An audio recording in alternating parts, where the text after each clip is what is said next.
Hello dear Truth Warriors, and welcome back to the channel.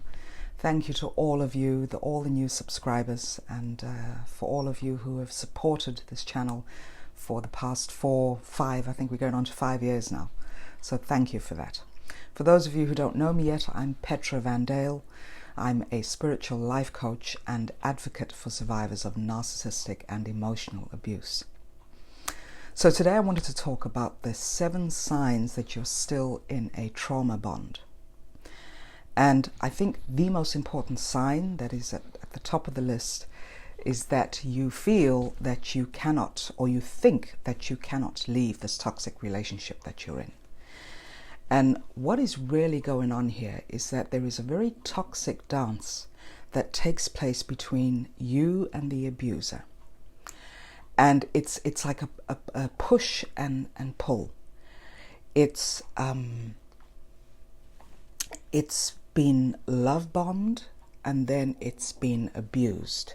So you're going to go into this when I'm talking about the love bombing, especially when you've been in this relationship for a very long time, is that when the abuser notices that you are getting ready to pull away, they will love bomb you. So they will send the sweet text messages, they will get you on the phone, they will send you a gift, they will stroke your ego.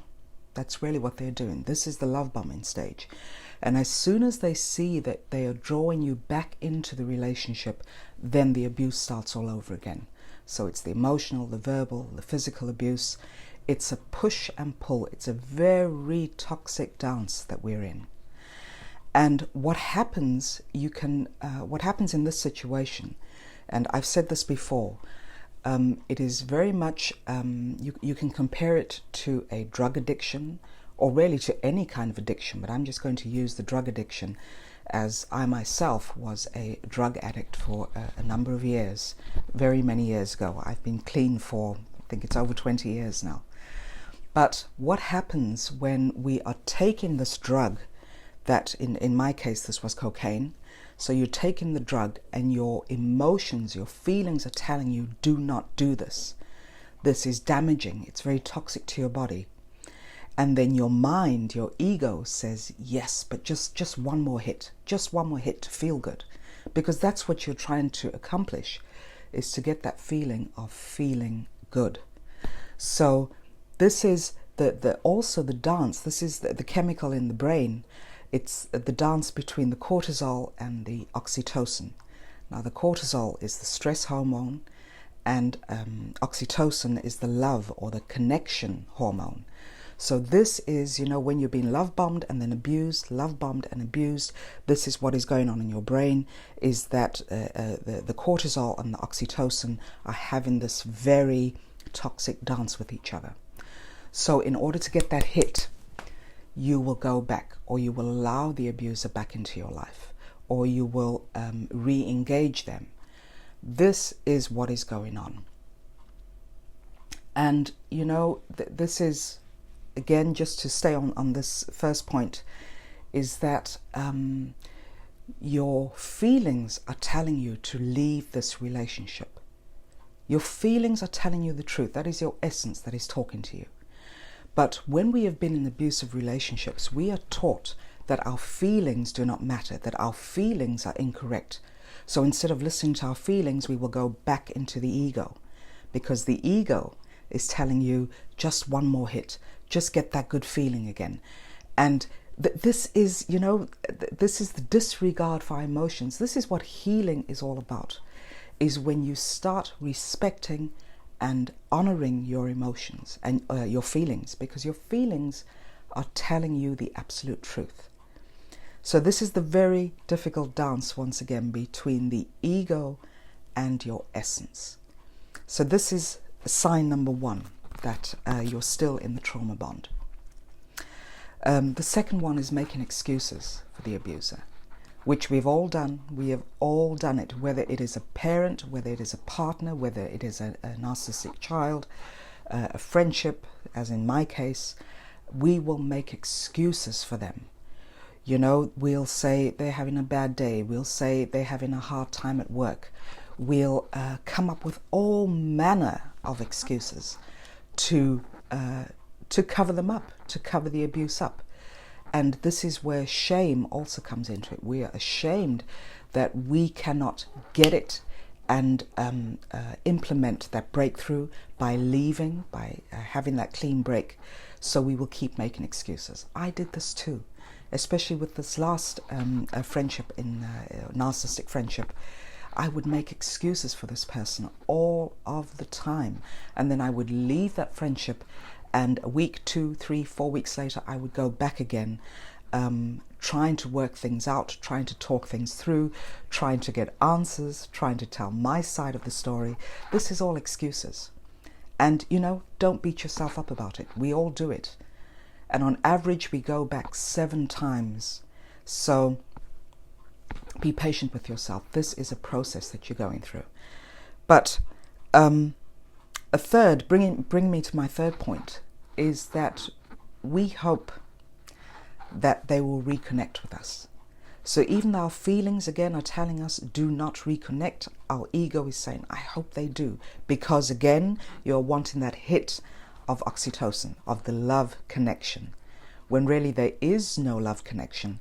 But this is what the narcissist has programmed within you, is that you feel that you are experiencing affection and love in these relationships. So we will continue to hope that they will reconnect with us. We'll leave our phones open. We won't block them, especially when we are first going no contact. We'll sort of leave the door open, hoping that they're going to reconnect, hoping that they're going to give us a phone call or drop by the house. It is that hope that we cling on to. But it is empty hope, because the narcissist will never change their ways.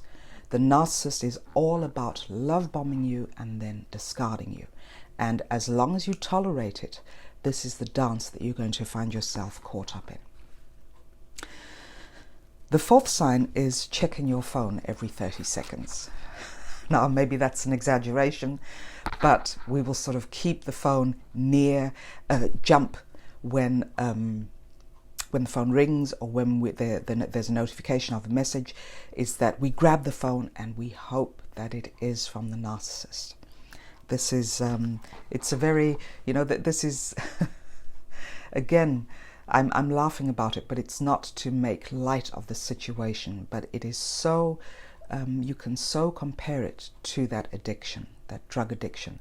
I was just thinking back to myself when I was going cold turkey from coming off of cocaine, is that I would do strange things. I would pour out talcum powder, on a mirror, because it represented cocaine, and I would try and get the hit just from looking at the talcum powder.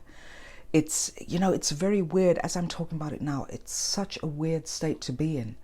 But this is the state, this is the process that I had to go through in order to come out on the other side.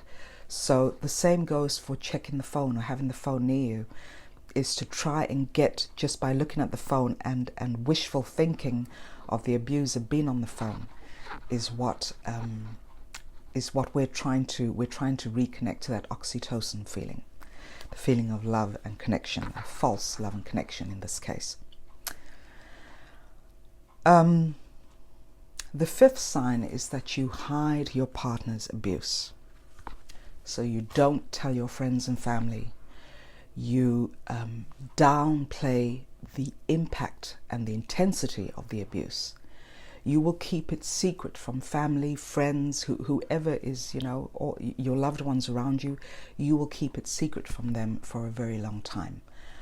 I know that I also did this when I was in the toxic romantic relationship, is that I would downplay all of his mean and evil ways.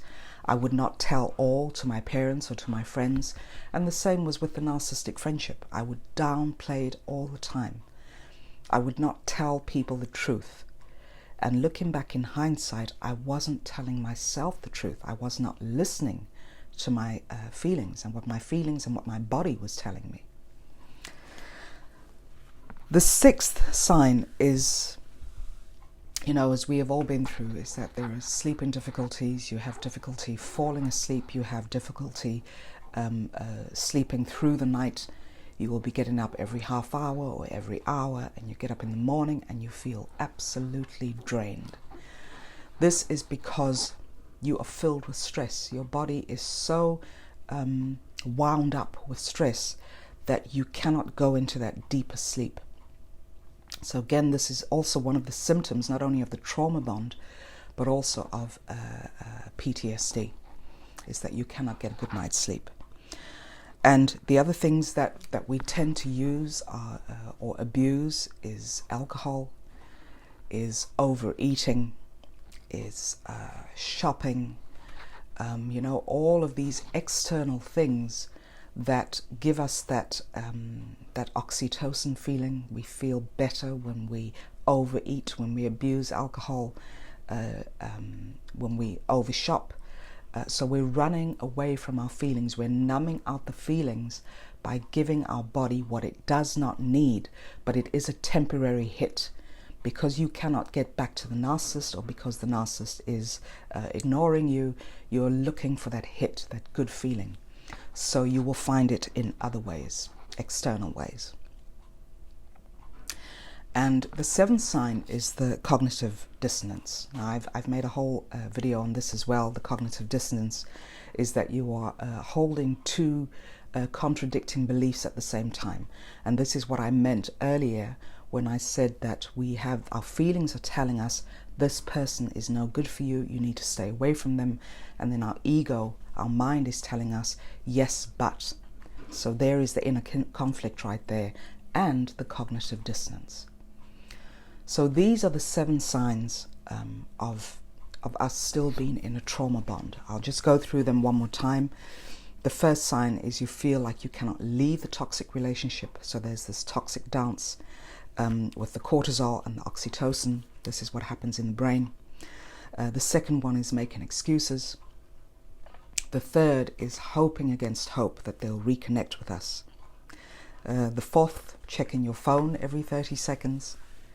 The fifth, you hide your partner's abuse, or you hide your friend's abuse from family and friends, or you downplay it.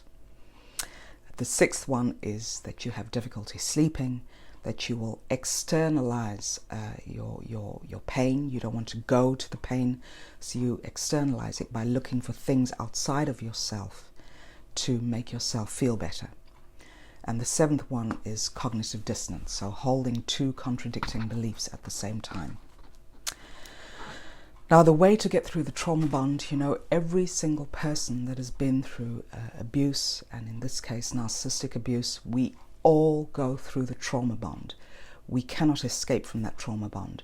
It is months or years of conditioning that has left us in the state where we know internally that we have been abused, but our ego is telling us, no, it's not abuse.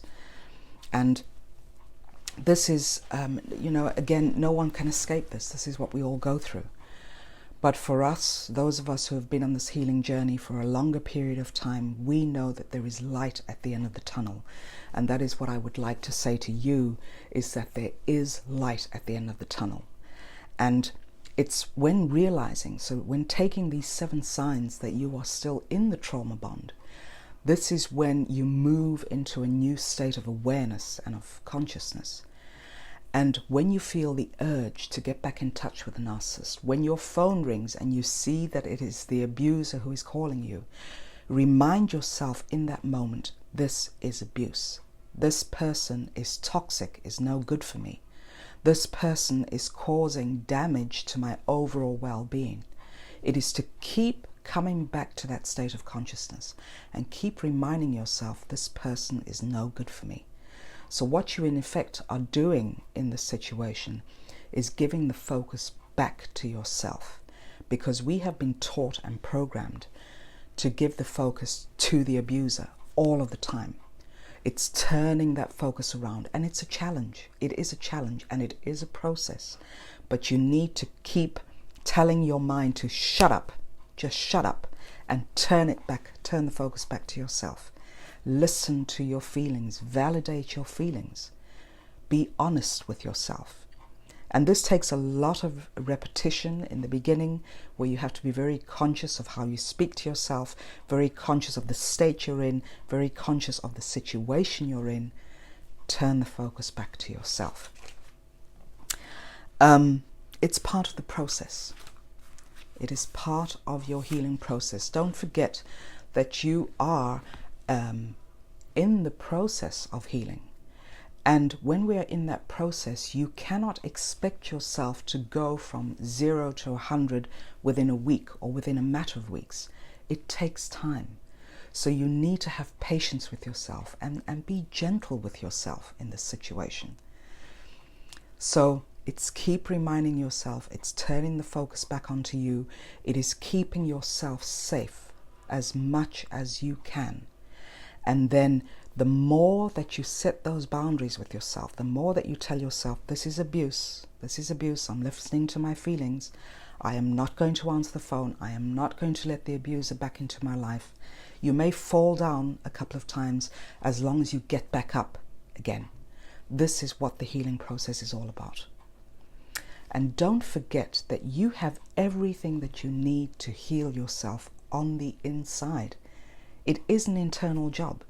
You cannot expect the abuser to fix this for you or external things to fix this with you. Everything that you need is on the inside. So you need to tap into those inner healing resources. And this is the process that you are going through.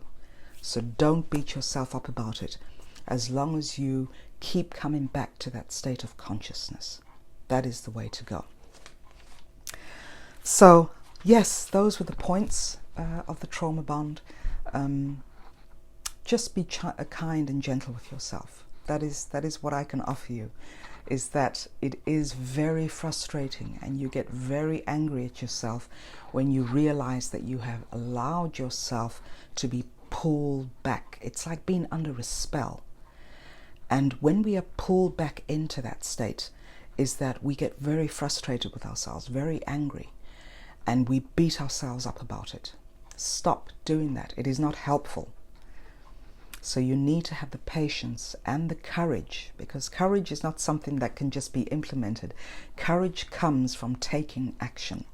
And if that action is, today I'm going to do it differently, then that is what you have done that day. Don't think ahead.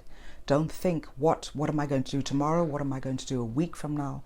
Take it as it comes. Take every day as it comes. So I hope that has helped some. If you like the video, please give it a thumbs up. If you want to share it, then please go ahead and do that. Take care of yourselves, and look forward to speaking to you all very soon. Love to all of you.